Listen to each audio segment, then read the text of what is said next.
শুভ সন্ধ্যা। আর শুনছেন রামধনু হরর চ্যানেলে এক বিশ্ববিখ্যাত এক লেখকের ভয়ের গল্প। লেখককে নাম না বললেও আপনারা হয়তো এখনই বুঝে যাচ্ছেন হেমেন্দ্র কুমার রায়ের লেখা আজ যে কাহিনী শুনবেন, হাত খাওয়া মরা, এক মারাত্মক ভয়ের ঘটনা। এই গল্পটি লিখবার সময় হেমেন্দ্র কুমার রায় দু রাত্রি লেখার পর ঘুমোতে পারেননি। হাত খাওয়া মরা, শুনতে থাকুন সেই রাতের ভয়ের গল্প আপনারই বন্ধুর কণ্ঠে। রূপনারায়ণের নদীর বিরাট একটা চর। নদীর বাত্তা একটা বিরাট অজগরের মতো এঁকে বেঁকে চলে গেছে দূর থেকে বহু দূরে।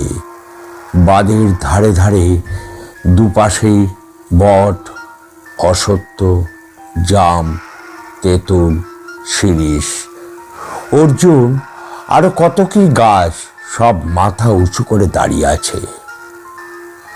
বাঁধ থেকে নেবে খানিকটা এগিয়ে গেলেই গ্রামের সীমানা। প্রথমেই জেলেপাড়া, তার ডান দিকে বাগদিপাড়া পড়ে, উত্তর দিকে বিভিন্ন জাতের লোকের বাস করে। অপর দিকে রূপনারায়ণের নদ ঢেউ তুলে তুলে তত্তর করে এগিয়ে চলেছে। বাঁধের ওপর দিয়ে প্রায় মাইল খানিক গেলেই রূপনারায়ণের প্রকাণ্ড চর। এই চরের গায়ে লোকেরা মরা পোড়ায়। আপনারা শুনছেন রামধনু হরর চ্যানেলে এক ভৌতিক গল্প, লেখক হেমেন্দ্র কুমার রায়ের লেখা। হাড় কাঁপানো সেই গল্প শুনতে থাকুন আপনারই বন্ধুর কণ্ঠে। আশপাশে প্রায় 10খানা গায়ের মধ্যে ওই একটাই শ্মশান। শ্মশানের কাছাকাছি অনেক নাম না জানা বড় বড় গাছ আর ঝোপঝাড়। পাড়াগায়ের শ্মশান যে কত ভয়ঙ্কর না দেখলে বিশ্বাস করা যায় না।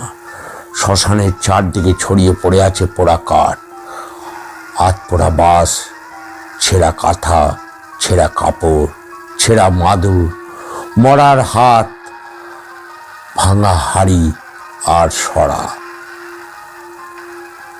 যারা মরা পোড়াতে পারে না তারা সব মরা আর ছোট ছোট ছেলে মেয়েদের মরা মাটিতে পুঁতে দিয়ে যায়। তারপর সেই সব মরা মাটির ভেতর থেকে টেনে বার করে শেয়াল, কুকুর আর শকুনে মনের আনন্দে ছিঁড়ে ছিঁড়ে খায়। কাছের ঝাঁকড়া শীষ গাছটার একদল শকুন ওত পেতে বসে থাকে সেই মরাটাকে খুবলে খাবার জন্য। হঠাৎ একদিন ঘটে গেল একটা ব্যাপার। বাগদিপাড়ার নগেন্দুলই তার বউয়ের সঙ্গে ঝগড়া করে বাড়ি থেকে চলে যায়। প্রায় 4 দিন কেটে গেল, সে আর বাড়ি ফেরে না। দেখে সবাই চিন্তায় পড়ল। যেখানেই যত আত্মীয় ছিল খোঁজ নেওয়া হলো, কিন্তু কোনো সন্ধানই পাওয়া গেল না তার। সেদিন সকালে জেলেপাড়ার জনা কয়েক লোক ডিঙি ভাসিয়ে মাছ ধরতে ধরতে এসে পড়েছে শ্মশানের বেশ কাছাকাছি। হঠাৎ তাদের নাকে দুর্গন্ধ লাগলো, আর সেই সঙ্গে শকুনের ডানা ঝাপটানির শব্দ। সঙ্গে সঙ্গে তারা দেখল নগেন্দলই এর পচা মৃতদেহটা চরে এসে আটকে আছে। শকুনে খানিকটা ছিঁড়ে খেয়েছে, চোখ দুটো শকুনে খুবলে খেয়ে নিয়ে গেছে। শুধু চোখের গর্ত দুটোই আছে, আর কিছু নয়। জেলেরা এই বিভৎস দৃশ্য দেখে বাগদিপাড়ায় সংবাদ দিল ছুটে গিয়ে। সকলে তখন সেখানে ছুটতে ছুটতে এসে দেখল এত দুর্গন্ধ ছাড়ছে যে কারো সাধ্য সেখানে দাঁড়ায়। সবাই নাকে কাপড় দিয়ে চাপা দিয়ে মরাটার পায়ে দড়ি বেঁধে শ্মশানের ভেতর টেনে নিয়ে এলো। মৃতদেহটাকে তুলে শেয়াল কুকুরে খেয়ে ফেলল। যতটা বাকি ছিল দাহ করল। রাত্রিবেলায় মাটির ভেতর থেকে নগেনের মৃতদেহটা তুলে যখন শেয়াল কুকুরে খেয়ে ফেলছে অর্ধেকটা, নগেন দলুইয়ের অবস্থা মোটামুটি ভালোই ছিল। তার দুটি ছেলে, তাদের বিয়ে হয়ে গেছে। তারা ভালোভাবেই বাপের শ্রাদ্ধ করলে জেলেপাড়া বাগদিপাড়া অনেকেই নিমন্ত্রণ খেয়ে গেল। এই ঘটনার প্রায় 1 মাস কেটে গেল। তারপর থেকে নানা রকম অবিশ্বাস্য ঘটনা ঘটতে লাগলো। কখনো বাগদিপাড়ায়, কখনো জেলেপাড়ায় থেকে হাঁস, মুরগি, ছাগল চুরি হতে লাগলো। একদিন নগেনের বউ রাতে একটা শব্দ শুনে চমকে উঠল। তাদের আম গাছটার নিচে যেন কি একজন সাদা কাপড় গায়ে জড়িয়ে ধরে আছে। হঠাৎ দূরে দেখছে আম গাছটার গায়ে ঠিক নিচটায় মাথা নিচু করে বসে আছে। সে ভয় পেয়ে চেঁচাতে চেঁচাতে ঘরে এসে দরজা বন্ধ করে দিল। মায়ের চেঁচানি শুনে ছেলেরা হারিকেন হাতে নিয়ে বাইরে এসে চারদিক দেখলো, কিন্তু কাউকে দেখা গেল না। তখন তারা বলাবলি করতে লাগলো, ও সব মনের ভুল। গাছের ছায়া দেখে মা ভয় পেয়েছে। রাতে বাঁধের ওপর আর শ্মশানের একটা কঙ্কালকে ঘোরাফেরা করতে দেখে গায়ের সবাই ভয় পেয়ে গেল। রাতে শ্মশানে মরা নিয়ে আসা বন্ধ করে দিল সবাই। জেলেরা সারাদিন রূপনারায়ণে মাছ ধরে সন্ধে হলেই যে যার বাড়ি ফিরে আসে। এমনকি বাঁধের ওপর দিয়ে লোক চলাচল বন্ধ হয়ে গেল। সন্ধে হলেই রাস্তা একেবারে ফাঁকা, নির্জন হয়ে গেল, নিস্তব্ধ। সেদিন রাখাল জেলের একটা বাছুর গেল হারিয়ে। সারাদিন খোঁজ করা হলো, কিন্তু কোথাও পাওয়া গেল না বাছুরটাকে। একদিন পরে একদিন লোক শ্মশানের দিকে এসে দেখলো রাখাল জেলের বাছুরটা মরে পড়ে আছে। তার আধখানা কে চিবিয়ে খেয়ে নিয়েছে, বাকিটা পড়ে আছে একটা গাছের তলায়। খবরটা শুনি রাখাল এসে দেখলো ব্যাপারটা। কি করবে তাই সে কিছু না ভেবে চলে গেল সেখান থেকে। মনে মনে সে বুঝল নগেন দলুই ভূত হয়ে এইসব কাণ্ড করছে। জেলেপাড়ার ফকির আর নিধিরাম দেখলো নগেনের বাড়ির দরজার কাছে একটা আবছা মূর্তি দাঁড়িয়ে আছে। সারা দেহে তার সাদা কাপড়ের ঢাকা। ওরা চোর ভেবে জিজ্ঞাসা করলে, ওখানে কে রে, কে দাঁড়িয়ে আছে? সঙ্গে সঙ্গে আবছা মূর্তিটি ঘুরে দাঁড়ালো। ওরা আশ্চর্য হয়ে দেখলো লোকটার মুখ দেখা যাচ্ছে না, শুধু চোখ দুটো যেন আগুনের গোলার মতো জ্বলছে। দেখতে দেখতে মূর্তিটা বিরাট লম্বা হয়ে গেল। এই ব্যাপার থেকে ফকির আর নিধিরাম ভয় পেয়ে, ওরে বাবারে, গেলাম গেলাম, বাঁচাও বাঁচাও, ছুটতে ছুটতে পালালো সেখান থেকে। সবার মুখে খবরটা জানাজানি হয়ে গেল। এ পাড়া ও পাড়া খবরে রটে গেল। সন্ধ্যে 7টার পর নগেন দলুই এর বাড়ির পাশের রাস্তা দিয়ে যাওয়া আসা বন্ধ করে দিল লোকেরা। ফকির জেলে নগেনের ছেলে দুটোকে বললে, বাপু, ব্যাপার খুব সুবিধার মনে হচ্ছে না। তোদের বাপ তো ভূত হয়েছে রে।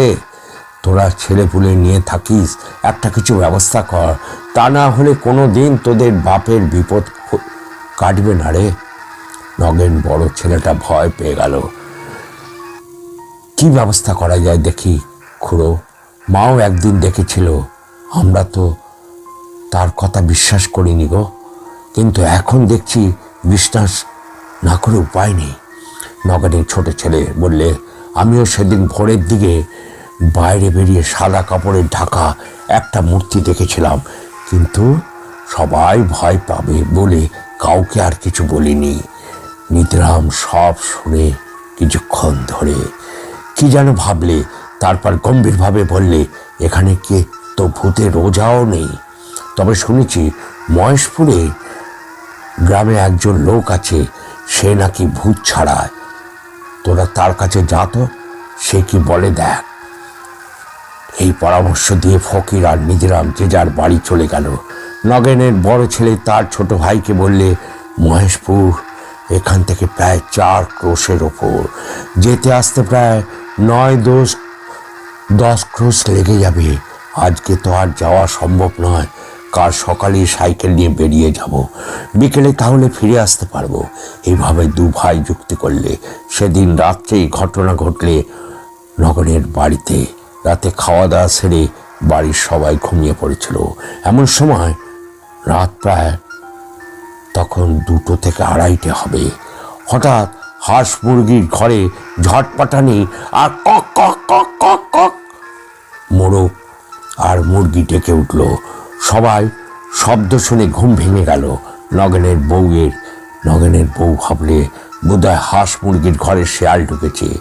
এই কথা মনে করে সে একটা হারিকেন নিয়ে বেরিয়ে ঘর থেকে যেই বাইরে এলো, উঠোনে পা দিতে সে দেখলো খুব লম্বা একটা লোক দাঁড়িয়ে আছে উঠোনের মাঝখানে। তার লম্বা লম্বা লিকলিকে হাত দুটো মুরগি, আর সে মুরগি দুটো দাঁত দিয়ে চিবিয়ে চিবিয়ে খাচ্ছে আর টেনে টেনে তার পালকগুলো ছিঁড়ে ছিঁড়ে ফেলছে। এই দৃশ্য দেখে নগেনের বউ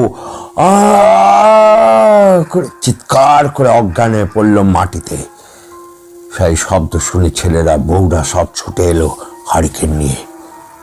উঠোনের মাঝে মাকে অজ্ঞান হয়ে পড়ে থাকতে দেখে। তাড়াতাড়ি জল পাখা নিয়ে এসে সবাই শুশ্রূষা করতে শুরু করলো। বেশ খানিকক্ষণ সেবা শুশ্রূষা করার পর জ্ঞান ফিরে এলো নগরের বউয়ের। ছেলেরা জিজ্ঞেস করলে, মা কি কেমন আছো এখন? কি হয়েছিল তোমার? কি দেখেছো বলো? তুমি অজ্ঞান হয়ে গেলে কেন? নগেনের বউ তখন হাঁপাতে হাঁপাতে 2-1 কথায় ছেলেদের সব ব্যাপারটা বলে উঠোনের যেখানে কঙ্কালটা দাঁড়িয়ে ছিল ঠিক সেই জায়গাটা ইশারা করে দেখিয়ে দিল।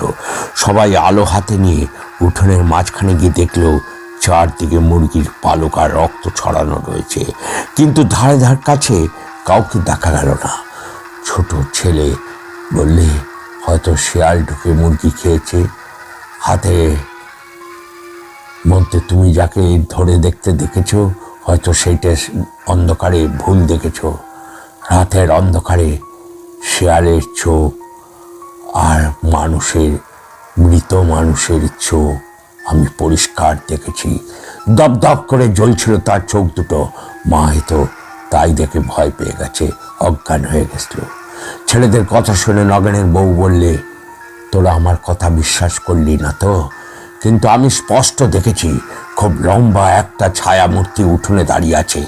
তার সারা দেহ সাদা কাপড়ে ঢাকা, মুখটা দেখা যাচ্ছে না, চোখ দুটো দপদপ করে চলছে। তার লিকলিকে লম্বা লম্বা হাত দুটো মুরগিকে 2 হাতে ধরে দাঁত দিয়ে ছিঁড়ে ছিঁড়ে খাচ্ছিল। এইসব কথাবার্তা হচ্ছিল নিজেদের মধ্যে। এমন সময় বাড়ির পেছন দিকে শোনা গেল একটা ভয়ঙ্কর হাসির শব্দ।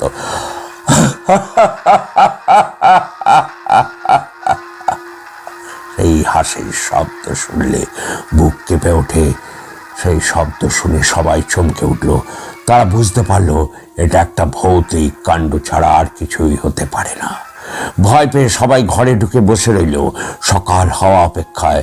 পরের দিন নগেনের বড় ছেলে সাইকেল নিয়ে চলে গেল সেই প্রায় 4 কোষ পথ ধরে মহেশপুরে ওঝার বাড়িতে। কিন্তু মুশকিল হলো, ওঝা তখন অসুস্থ। নগেনের ছেলে একে একে সব কথা বললে তাকে। ওঝা সব কথা মন দিয়ে শুনে বললে, দেখ বাবা, আমার বয়স হয়েছে, তাছাড়া আজ আর 1 সপ্তাহের উপরে আমি উঠতে পারছি না। একটু সুস্থ হলে আমি গিয়ে সব ব্যবস্থা করে আসবো। এখন বল, তোমাদের ঘরে মোট কতজন লোক? নগেনের ছেলে বললে, সব শুদ্ধ 8 জন। ওঝা বললে, আমি তোমাকে 8টি মাদুলি দিচ্ছি, কালো সুতোয় বেঁধে হাতে বেঁধে রাখবে আর ছেলেদের গলা বেঁধে দেবে। আর এই 4টি পেরেক দিচ্ছি, তোমাদের ভিটে 4 কোণে পুঁতে দিও, তাহলে সে আর তোমাদের বাড়ির সীমানা আসতে পারবে না। এই কথা বলে ওঝা 8টা মাদুলি 4টে বড় বড় পেরেক তার হাতে দিল। পেরেক আর মাদুলি নিয়ে নগেনের বড় ছেলে বিকেলের দিকে ফিরে এলো তার বাড়িতে। তারপর ওঝার কথা মতো সকলকে মাদুলি পরানো হলো তো ঠিকই, আর বাড়ির চারদিকে বড় বড় পেরেকগুলো পুঁতে দেওয়া হলো। সেই দিন থেকে নগেন্দ্র এর বাড়িতে ভূতের উপদ্রব কমে গেছে বটে, কিন্তু গ্রামে উপদ্রব বেড়ে গেল। গায়ের লোকেরা ঘর থেকে হাঁস, মুরগি, ছাগল প্রায় চুরি হতে লাগলো। অন্ধকারে সেই ছায়ামূর্তিকে দেখলো অনেক লোক।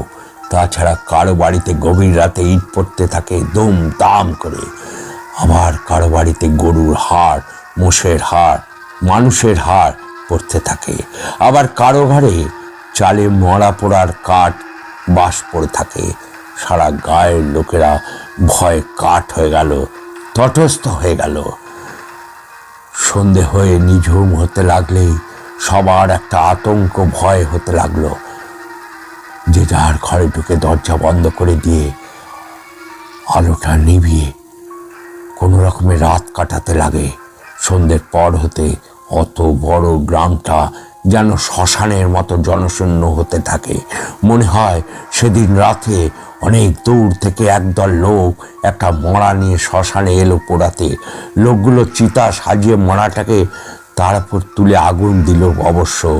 ঠিক তারপরেই সব যাত্রীরা একটু দূরে বসে আপন মনে তামাক টানতে লাগছিল। এমন সময় হলো কি, এইদিকে সেইদিকে সেই অবসরে পাশের বট গাছ থেকে লম্বা হাত বাড়িয়ে নগেনের মড়াটাকে চিতা থেকে তুলে নিয়ে গাছের ওপরে বসে চিবিয়ে চিবিয়ে খেতে লাগলো। তামাক খেয়ে লোকগুলো চিতার কাছে এসে দেখেই অবাক হয়ে গেল, শুধু চিতাটাই জ্বলছে, মরার কোনো পাত্তাই নেই। লোকগুলো রীতিমতো ভয় পেয়ে গেল। নদীতে তখন মালপত্র বোঝাই করা একটা বেশ বড় নৌকা বাঁধা ছিল। মাঝি বসে অপেক্ষা করছিল জোয়ারের আশায়। নৌকার ঠিক ছাদের ওপর হালের কাছে বসে মাঝি তামাক খাচ্ছিল। অনেক আগে সে ব্যাপারটা লক্ষ্য করছিল, কিন্তু সব দাহীরা পাছে ভয় পায়, এই জন্য সে চুপচাপ দেখেই যাচ্ছিল। সব যাত্রীরা যখন ভয় পেয়ে বাঁচাও বাঁচাও বলে চিৎকার করতে লাগলো আর নৌকার আলো দেখে সেদিকে ছুটে গেল, তখন নৌকার মাঝি চেঁচিয়ে বললে, ভয় পেও না তোমরা, ওইখানেই দাঁড়িয়ে থাকো, আমি যাচ্ছি। মাঝে কথা শুনে সব যাত্রীরা সেখানে দাঁড়িয়ে ভয়ে ঠকঠক করে কাঁপতে লাগলো। নৌকার মাঝিটি ছিল একজন বেশ নামকরা ভূতের ওঝা। সে একটা পুটলি হাতে নিয়ে আর এক হাতে হুকো নিয়ে নৌকা থেকে নেমে এলো শ্মশানে। লোকগুলো তখন মাঝি তার কাছে বসিয়ে বিড়বিড় করে কী সব মন্ত্র বলতে লাগলো। লোকগুলো চারপাশে কী সব যেন সব ছড়িয়ে দিয়ে বসে হুকোর দু একটা টান দিয়ে বললে, কোনো ভয় নেই তোমাদের, ভূতের বাবার সাধ্য নেই যে তোমাদের কাছে আসে, আমি গণ্ডি দিয়ে দিয়েছি। যতক্ষণ তোমরা এই গণ্ডির মধ্যে থাকবে ততক্ষণ তোমাদের ভূতের কোনো ক্ষতি করতে পারবে না। তারপর সকাল হলে বাড়ি চলে যেও। দিনের বেলায় ভূত লোকের কাছে আসে না। একজন জিজ্ঞাসা করলে, মরাটা তাহলে গেল কোথায়? মাঝি বললে, তাকে চিতা থেকে তুলে নিয়েছে। মাঝির কথা শুনে সবাই ভয় পেয়ে গেল ফ্যাল ফ্যাল করে। চিতা থেকে তুলে নিয়েছে মানে? কে তুলে নিয়েছে? কে তুলে নিয়েছে শুনবে? শোনো, কে তুলে নিয়েছে শুনবে? ওদের মধ্যে থেকে এক যুবক বললে, আগুনের ভেতর থেকে তুলে নিয়ে এলো। কি করে? মাঝি বললে, গাছের ওপর থেকে হাত বাড়িয়ে। কথা শুনে যুবকটি যেন অবজ্ঞার হাসি আসলো। তাই দেখে মাঝি বললে, বিশ্বাস হচ্ছে না বুঝি, দেখতে চাও? যুবক বললে, বেশ দেখান, তাহলে বিশ্বাস করব। দেখ, আবার অজ্ঞান হয়ে যাবে না তো? এখনো যখন যাইনি তখন আর হব না। বেশ, তাহলে এসো আমার সঙ্গে। এই কথা বলে মাঝি তাদের সঙ্গে নিয়ে বটগাছের ওপর ইশারা করে দেখিয়ে দিল, ওই দেখ যে। সকলে দেখল বটগাছের মগডালে সত্যি সত্যি ওপর বসে একটা বিভৎস কঙ্কাল মতো একটা আধছায়া অববায় মূর্তি সেই মরাটাকে ডালের মধ্যে বসে চিবিয়ে চিবিয়ে হাড়গোড়গুলো মাংসগুলো ছিঁড়ে ছিঁড়ে খাচ্ছে। ভয় পেয়ে সবাই চোখে হাত দিয়ে চাপা দিয়ে মাঝির কাছে সরে এলো। মাঝি বললে, এবার বিশ্বাস হলো তো? যাক, তোমাদের কোনো ভয় নেই। ওই গাছ থেকে নেমে আসতে পারবে না এখন, আর কোথাও যেতে পারবে না। আমি গাছটাকে গণ্ডি দিয়ে বন্ধন দিয়ে দিয়েছি। এই কথা বলে মাঝি হুঁকোটাকে সেখানে রেখে পুডলিটাকে হাতে নিয়ে উঠে দাঁড়িয়ে বললে, তোমরা এখানে চুপচাপ বসে থাকো। মাঝিকে চলে যেতে দেখে লোকগুলো ভয় পেয়ে কাতরভাবে বললে, আপনি আমাদের এভাবে ফেলে রেখে যাবেন না দাদা, আপনি এভাবে যাবেন না মাঝি দাদা। সকাল হলে তারপর নয় যাবেন, দয়া করে সকালটা না হয় পর্যন্ত আমাদের সঙ্গে থাকুন। মাঝি হেসে বললে, ভয় নেই, আপনারা এখানে বসুন, আমি ওর পরিচয় নিয়ে আসছি। মাঝি চলে গেল বট গাছের দিকে। লোকগুলো ভয়ে কাঠ হয়ে বসে রইল বটে। স্পষ্ট শোনা যেতে লাগলো, মাঝি বলছে, তুই কে রে? আমি নগেন দোলই। তোর বাড়ি কোথায়? বাঁধের ওপারে বাগদি পাড়ায়। বাড়িতে তোর কে আছে? আমার বউ আছে, দুটো ছেলে আছে, তাদের বউ নাতি নাতনি আছে। ঠিক আছে, তুই গাছেই বসে থাক, পালাবার চেষ্টা করলে জ্বলে পুড়ে মরবি। আমি তোকে বেঁধে দিয়ে যাচ্ছি। মাঝি আবার ফিরে এলো। লোকগুলোকে বললে, সকাল হলেই আপনারা গায়েব লোকজনকে ডেকে আনবেন। কিন্তু দেখতে দেখতে পূব দিকে ফর্সা হয়ে এলো। গাছে গাছে পাখি ডেকে উঠল। একটু পরেই সকাল হলো। দুজন লোক গায়ে গিয়ে এই সংবাদ দিল, গ্রাম থেকে বহু লোক এলো দেখতে নগেন দোলইয়ের সেই ছেলে দুটোও এলো। সবাই এলো বট গাছের নিচে। গাছের ওপর তখন কিছুই দেখা যাচ্ছে না, শুধু একটা মরা ঝুলছে দেখা যাচ্ছে। মাঝি বললে, মরাটাকে ফেলে দে নগেন।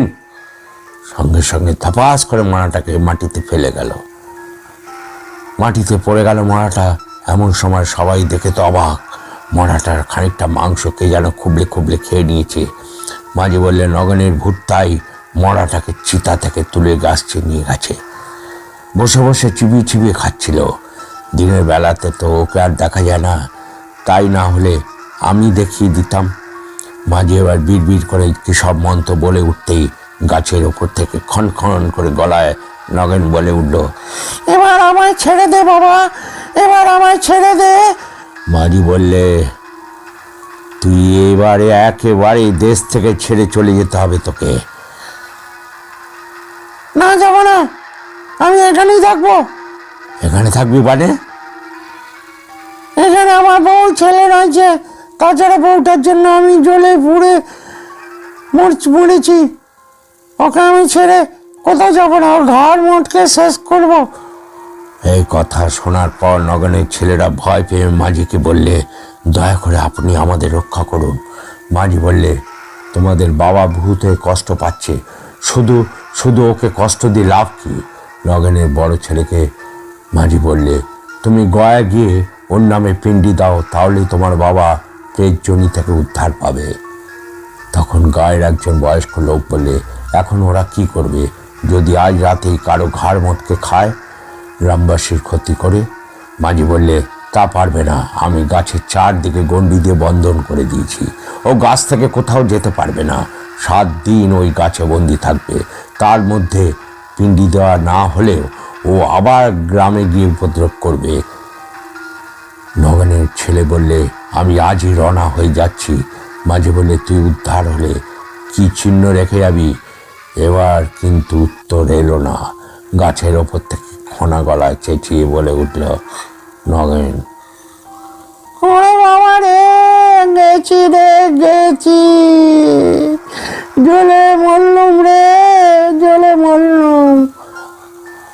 বল কি চিহ্ন রেখে যাবি? নগেন বললে, দাঁড়াও দাঁড়াও বলছি। এই বলে একটু থেমে তারপর বললে, এই গাছে একটা ডাল ভেঙে দিয়ে যেতে হবে তোকে। মাঝি বললে, ঠিক আছে, আমি যাওয়ার সময় একটা নয় ডাল ভেঙে দিয়ে তবে চলে যাব। আপনারা মরাটাকে নিয়ে পুড়িয়ে দিন। তারপর গ্রামবাসীরা সে মরাটাকে নিয়ে দাহ করল শ্মশানে। আপনারা ফিরে যান, আজ থেকে আর গায়ে কোনো উপদ্রব করবে না নগেন।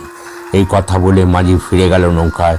সব যাত্রীরা আবার নতুন করে চিতা সাজিয়ে হাত খাওয়া মরাটাকে পুড়িয়ে ফিরে গেল যে যার ঘরে। নগেনের বড় ছেলে রওনা হয়ে গেল গয়ায়।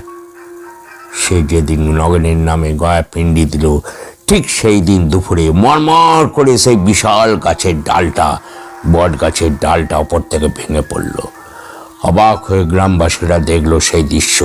সেদিন থেকে গায়ে আর কোনো ভূতের উপদ্রব রইল না। আপনারা শুনলেন রামধনু হরর চ্যানেলে গভীর রাতে ভূতের গল্প, লেখক হেমন্ত কুমার রায়। যদি সত্যি গল্পটা ভালো লেগে থাকে আপনাদের, অতি অবশ্যই একটি লাইক দেবেন। যারা আমার গল্প শোনেন, সাবস্ক্রাইব করেননি, অতি অবশ্যই একটি সাবস্ক্রাইব করবেন।